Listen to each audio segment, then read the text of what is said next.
Hello everyone, this is Phil Yee from Day One Camouflage, and today we are bringing you my Made in USA upland hunting favorites.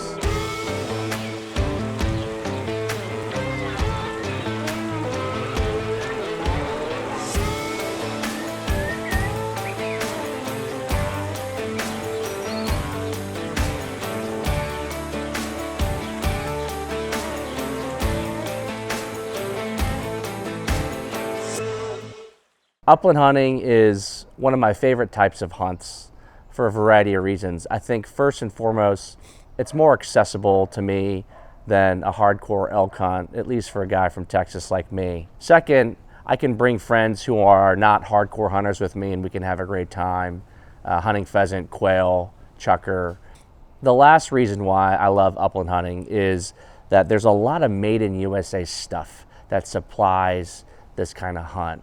What I'm seeing is when it comes to hardcore hunts like sheep hunts or even backcountry elk hunts or a lot of western hunts, a lot of these new companies who are really technical and they make great kit, they've really flooded that marketplace with stuff made abroad, and what I really enjoy is the Made in USA stuff. So upland hunting still has a ton of Made in USA products that work for that style of hunting. We're gonna go head all the way to my feet and then into accessories. Let's start with headwear. First, hats. It's really hard to find Made in USA hats. Stormy Cromer, which has been around forever. These guys are out of Michigan, I believe. We have here in Blaze, both of them. One is kind of for early season. It's a wax cotton. And then this one right here is for later season when it's cold. It has insulation inside of it right here. But these guys are made in the USA. It says here, made in the USA in the Midwest with US and globally sourced materials. They are sized hats, so you can't just buy any size. You got to get the right size for you. I tend to buy them a little big for a variety of reasons. One, sometimes I'll wear a beanie underneath it.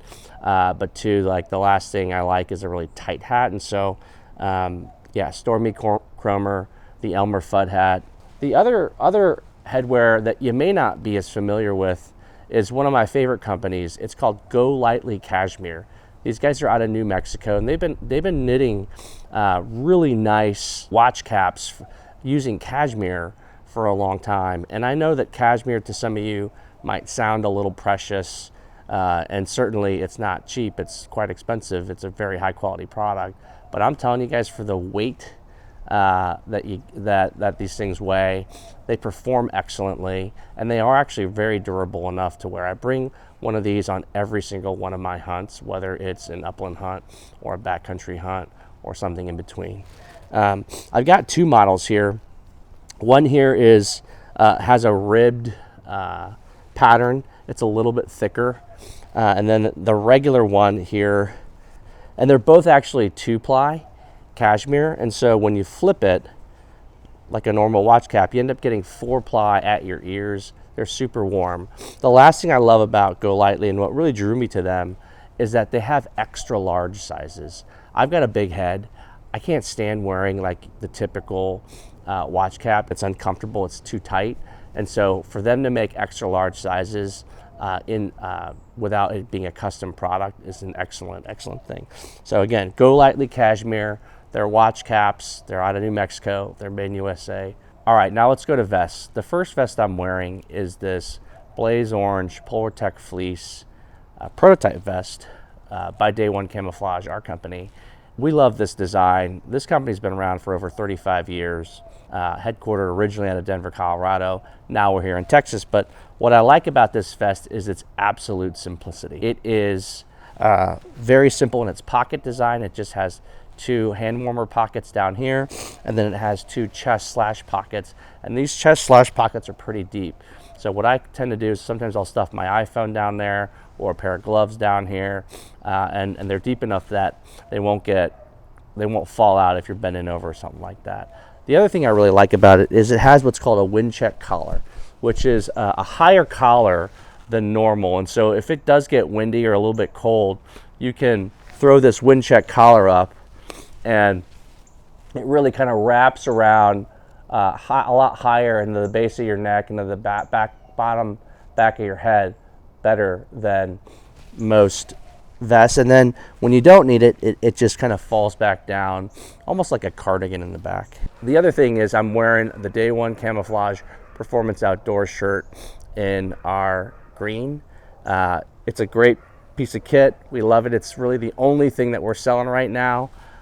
It's, if you know poncho shirts, if you like your Columbia shirts or all the other performance shirts out there, we like those too. They're great. None of them are made in the United States. Okay, they're all made abroad.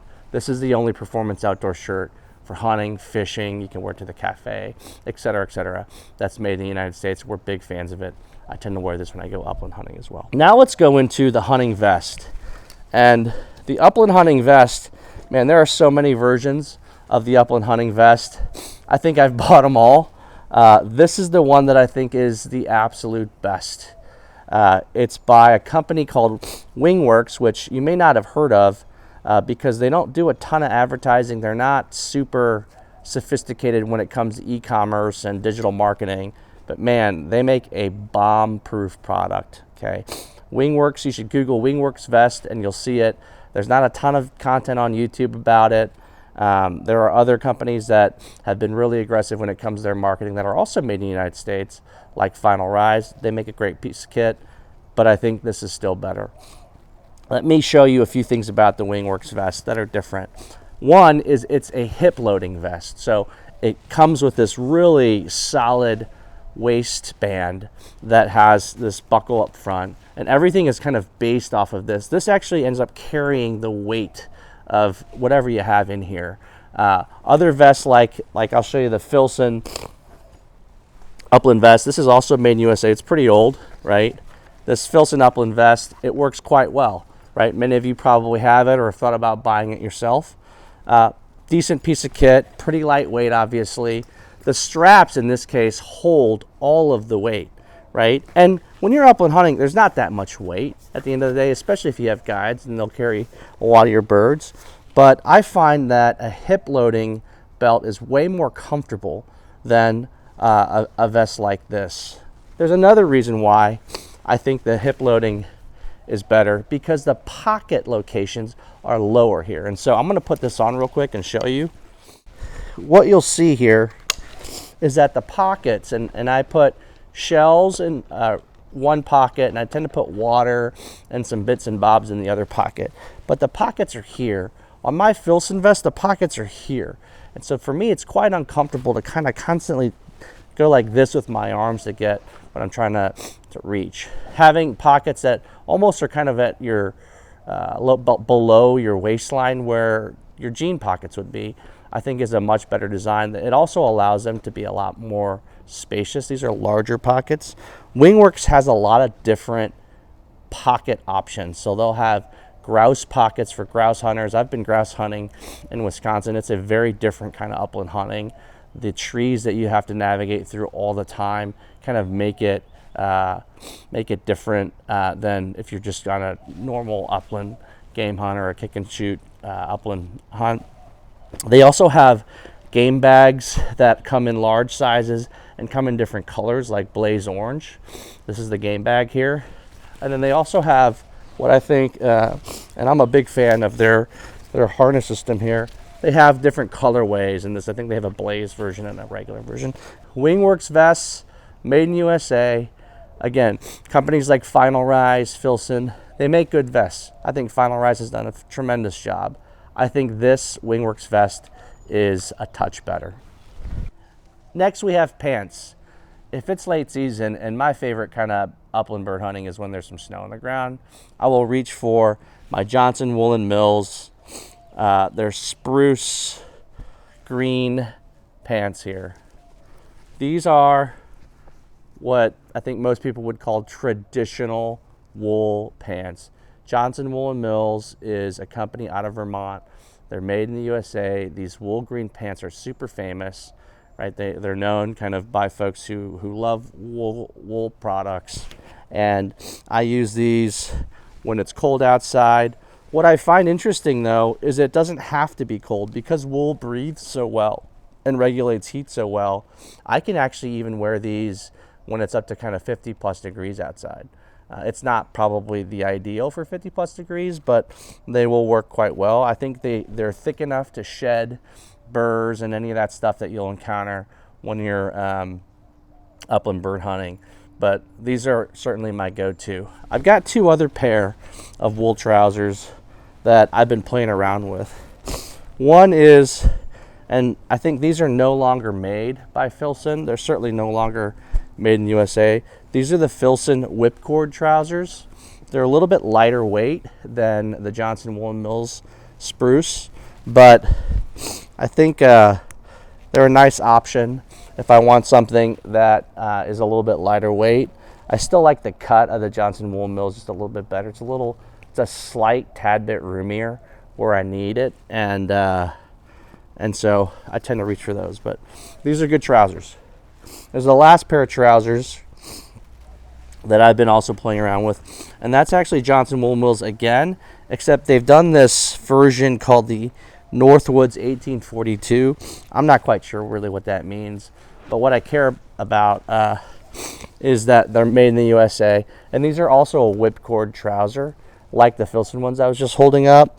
Also a slightly trimmer fit than the traditional fit of the Johnson Wool & Mills spruce green pants.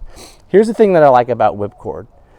Because of the way that the fabric is finished, right? And there's kind of a diagonal pattern in whipcord that we'll show in B-roll or whatever. But it's a little bit harder wearing on the outside, and so it doesn't catch on stuff as much as a regular pair of wool trousers might. I think that does translate into it shedding burrs and not getting snagged on stuff. So a thing to think about when it comes to wool pants. Now let's go to footwear. These aren't made in USA, but these are kind of my classic go-to boots that I'll tend to wear on any hunt. These are the Kennetrick Mountain Extremes. I love them. I think they're bomber. They're comfortable. They have great ankle support. I think they look great and they work great. But depending on the type of upland hunt I'm going on, and as you guys know, they range quite a bit, I'll pick different footwear. So for example, if we're going on and I don't consider this classic upland, but if we're going to do a dove opener in Texas, you're talking about September. It's still sometimes 100 degrees outside. If you're out in West Texas, they say you got to wear snake boots. I'll pull out my old trusty and very beat up Chippewa snake boots. These were made in USA. I think some of the more modern ones available right now may not be made in the USA. They might be made elsewhere, like in Mexico. But what I ended up doing, because I have thick Korean calves, is I took them to a cobbler and had him install this full-length zipper so that I could get them kind of easily in and out. So Chippewa snake boots, awesome piece of kit. They do have made in USA versions, and if you can't find any, go on eBay. You'll find a ton there. Another classic upland shoe is this Russell Moccasin Zephyr. Russell Moccasin, super old company, I believe out of Wisconsin, recently changed hands, but they're still making great footwear in the USA. I had these made to order by their shop, and what I asked for was this kind of ripstop tan fabric here on the upper, and then I also asked for a rear zipper, which they won't do, which they do on certain models, and then side tabs. But Russell Moccasin, these are super comfortable. The best place to wear this is on one of those beautiful upland quail hunts in the piney woods of South Georgia. I think a pair of these Zephyrs go really well with that kind of hunt. Sheep feet custom insoles. If you guys are hardcore hunters, if you have any foot issues, give them a look. You buy a kit, they send it to you, it makes an imprint of your foot, you send that imprint to them, and then a couple weeks later you get custom orthotics built exactly for your feet. These are specifically designed for hunting boots or any kind of outdoor boot. These are my favorite orthotics, made in USA, sheep feet. Lastly, when it comes to footwear, what I'm trying to get incorporated into my rotation are these Nix Travelers. Nix is a boot company out of Washington State. There's a whole genre of Pacific Northwest work boots. Nick's is among that group there. And they make this bomber boot here in the US called the Traveler. It's really kind of a hybrid between what I'd consider, a civilian boot, something that you'd wear casually, and something that you could wear out in the field. This is certainly not for the hardcore, mountainy terrain upland bird hunt. I mean, look at it, it's got a Vibram sole on it this would not be great for that kind of terrain. But if you're gonna go on a Texas kick and shoot and you just want a solid pair of leather boots that are almost akin to work boots, a lot of folks will wear the moccasin toe type boot from Red Wing, right? I think this is a much burlier and nicer version of that boot. Take a look at Nick's, take a look at folks like JK Boots or White's, that whole Pacific Northwest work boot genre, that group. They're making awesome stuff. They're not cheap, but they do make a great pair of boots, and these things are still breaking in. I've been wearing them for almost a year, and they're still not fully broken in. All right, now let's go to accessories, and I'll start with the knives part. The knives that I like to bring, and I'm a big fan of different knife companies. If you looked at my knife drawer, I probably have 50 knives in there. So I have my pick. When it comes to upland bird hunting, I always grab two knives. One, and they're both bucks. One is the Buck 102, which is the smaller knife. And the other one is the Buck 105, which is slightly larger. What I love about Buck, they're an Idaho company. They are made in USA. They are not that expensive compared to some of these knife companies. I think that's awesome. Everything's made in USA for Buck except for these sheaths that they come with. These sheaths are not made in USA. They're made in Mexico, evidently. And that is a big time bummer. And so what I did is I contacted my friend Bud Sinyard, who is a brilliant leather maker out of North Georgia. And I asked him to make a simple pocket sheath for the Buck 102 and the Buck 105. And so that's what he did here. He used Herman Oak leather, Herman Oak is an American tannery. And he made a really simple pocket sheath for the Buck 102 and the Buck 105. And so what I do is I put my 102 or 105 in his sheaths and throw them in my pocket, or attach it to my belt. And that's the knife that I use for upland bird hunting. Again, this guy's named Bud Sinyard. His company is called Upland Custom Leather, and he's out of North Georgia. He makes great stuff. All right, gloves. The truth is, I'll wear a bunch of different gloves if I'm wearing gloves. I really do like the mechanics gloves. Those are definitely not made in USA. They're 20 bucks. They're cheap. I like the fast fits that you can pull on without the Velcro. These are great. Again, not US made, so not really relevant for this video. But there are a couple really great made in USA glove makers in this country. One of them is Sullivan Gloves, and that's what we have right here. These are super simple gloves. What I love is that there's not a whole lot going on, and so when I put this glove on, it's not thick, which is probably the last thing you want for handling your shotgun. These are super thin, and they're almost like those fancy driving gloves that people wear, right? But it allows me to have maximum dexterity with my fingers, especially when I'm pulling the trigger and handling my firearm. So Sullivan Gloves, this is a great upland glove. It's my go-to when I'm wearing gloves for upland hunting. Finally, my pride and joy.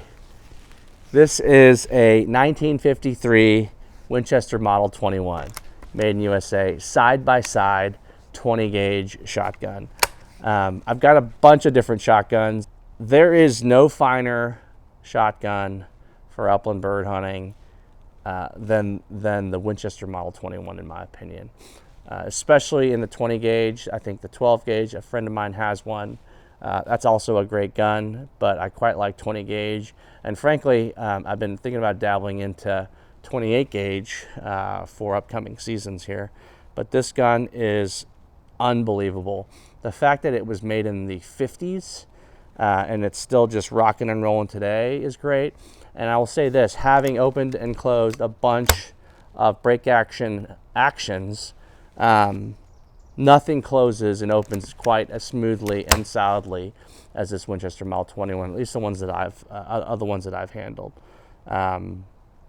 It's got slightly shorter barrels, which I was initially a little bit concerned about, but it has not been an issue whatsoever. I've been able to shoot everything that I've aimed at well at range. It's got fixed chokes. It's an old gun, so it doesn't have those screw-in chokes. It's got fixed chokes. They're both skeet, which again, some people would say is suboptimal for upland bird hunting, but I'm telling you guys, I have loved this gun. It's got beautiful wood. It's got a big, nice beaver tail fore end versus the splinter fore end, which kind of sometimes when it's warmer outside, that way I don't have to wear gloves to prevent my hands from getting hot from touching the barrel. It's got this beautiful kind of bluing on it. There's no engraving. It's just a super simple gun. I really fell in love with it after I read this awesome article about how President Eisenhower also used this gun, and this was his favorite gun. And I think now it's in one of the museums in DC. But the Winchester Mile 21, this is 1953 and 20 gauge. If you can find this, and they're on Gunbroker and Guns International all the time. If you can find one of these things, definitely consider it over a brand new model. It's US made and it is unbelievable. All right, that wraps up our video on our favorite made in USA gear for upland bird hunting. I hope you enjoyed it. I'll put links in the description to a lot of this stuff that's available for sale. By the way, no one sponsored this video as usual. These are all things that I've paid for with my own money. These are all things that I've actually used. I mean, I think you can tell here. Just trying to make sure that we put the word out that there is great American made kit out there for hunters and outdoorsmen. Thanks again. See ya.